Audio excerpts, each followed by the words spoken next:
So, hello everybody.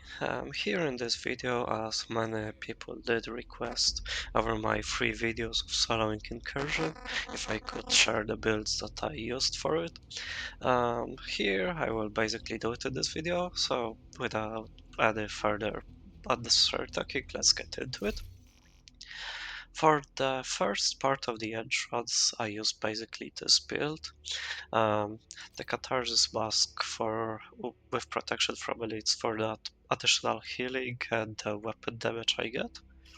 Um, the Hunter Killer with the weapon damage, hazard protection, critical hit damage, and protection from elite as well, and of course the perfect intimidate with it. The Bellstone Backpack for the 1% armor regen, and armor regen, hazard protection, protection from elites, and of course adrenaline rush. And then all three improvised pieces with just armor regen, hazard protection, protection from elites. And as you saw, I basically used mostly the T50, if not at all, if not only. The other weapons don't really matter at all, but if you want to use Ravenous, feel free to. And basically, I had 74% protection from elites, and hazard protection does not really matter that much. I used the demolition the demolition specialization just to have that a bit more burn resistance from the chuggies using their flamethrowers, but other than that, nothing else is really necessary. Then, after you clear the first part, um, I use this build, which is basically an oxidizer build with the three-piece Empress with the skill haste, skill damage, yeah, and also on my chest piece I was using the glass cannon, the Acosta go back for the overcharge, the Contractor's gloves with the skill damage roll to yellow core, and the Fox's knee pads with also skill damage roll to yellow core, with a decoy and of course the oxidizer. And here for brief explanation why the contractor gloves with that damage to armor and the foxes for the damage to targets out of cover. The oxidizer is the only skill that benefits from the damage to armor and damage to targets out of cover. So basically when you have these two pieces, your oxidizer is dealing more damage because its damage is increased by these two stats. But it does not only apply to the gear you're having, but also to the weapon you're currently holding. So for example, if you have the shotgun, which has damage to armor and both damage to targets out of cover, or an LMG that has damage to targets out of cover, and you could also roll the damage to armor on it, then it will get more damage from these two stats of the weapon you're holding. So that is the reason why these two pieces here I use.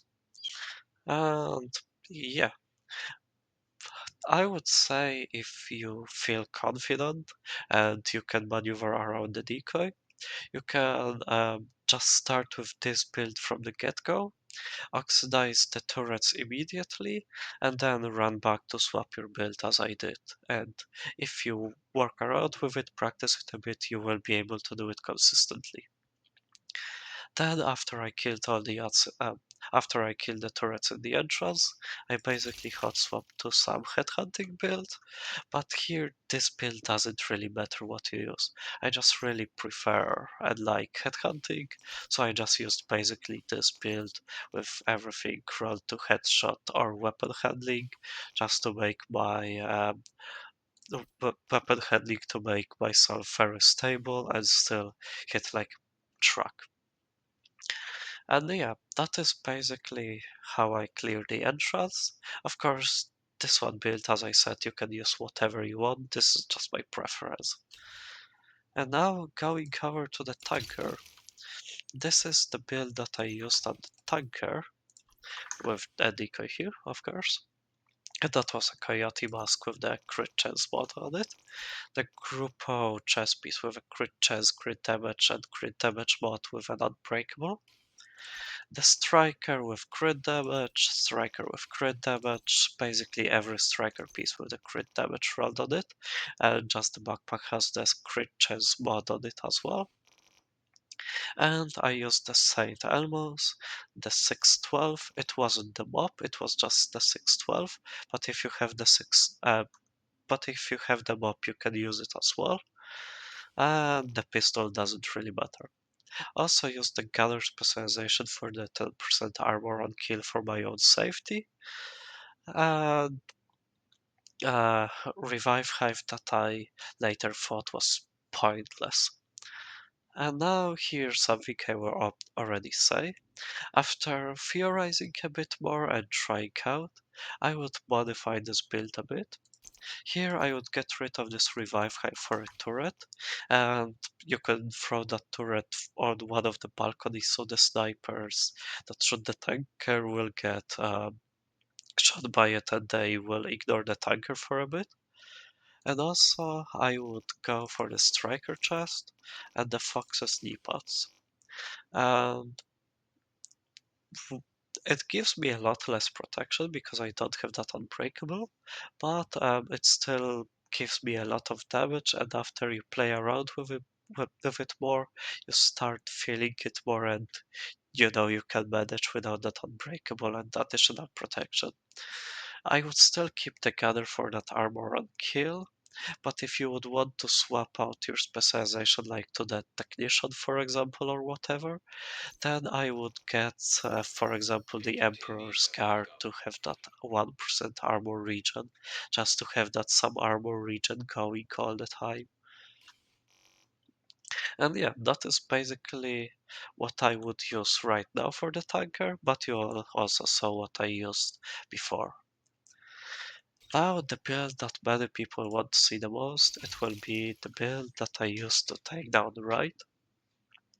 Um, the first two weapons don't really matter at all.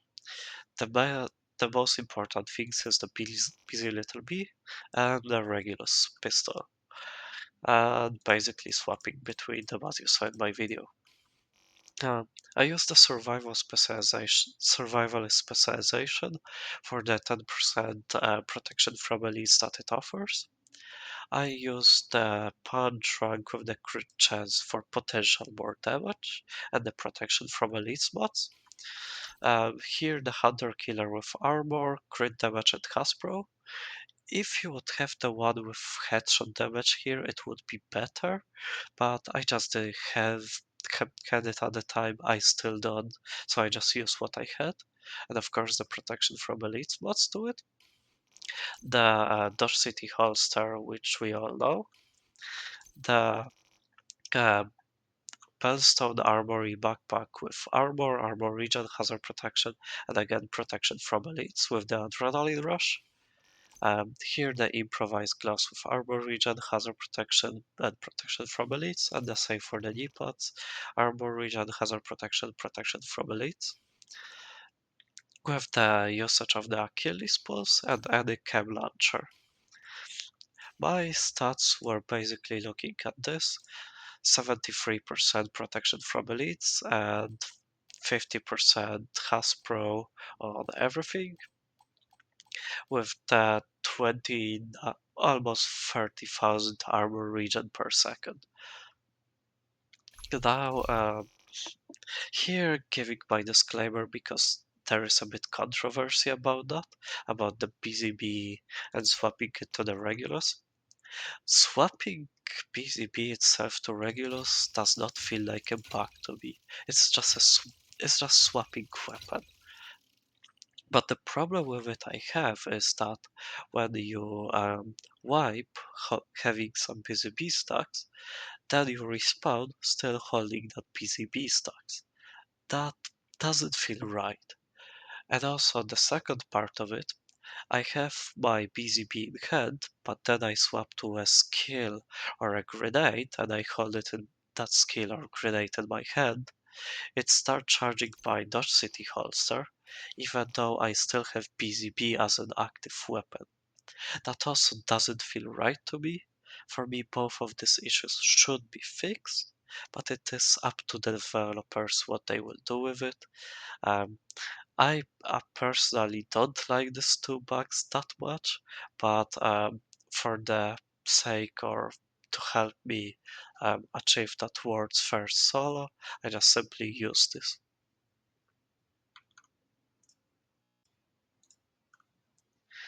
And here for the last build that I used during my solo incursion is the builds that I used on Lovebirds. And this is basically the build that I did start with. Um, the technician specialization was especially for the damage to electronics, which was the box that Johnson was putting down. I had to destroy it instantly or else it was a failed run. The gun that I used was the classic M1A with the damage to targets out of cover and the rifleman. Of course, the lefty with the detox and perfect sledgehammer. And I started with the busy little bee at building the stacks, but then I swapped to regulars as you guys saw. The pieces that I used is the punch rank with the crit chance and the headshot damage.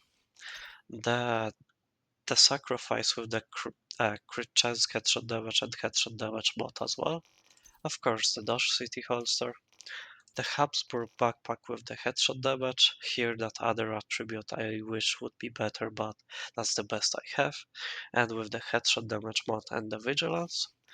Here I use the improvised gloves with crit chance, headshot damage, and to have additional headshot damage mod on it. And also the Fox Sprayer D-pads with the headshot damage on them.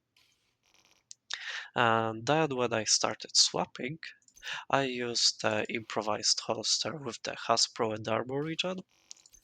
I first started with the Sawyer's knee-pads, just for the reason that I cannot be staggered by explosions, just so I can fully swap my build safely without getting staggered out of it.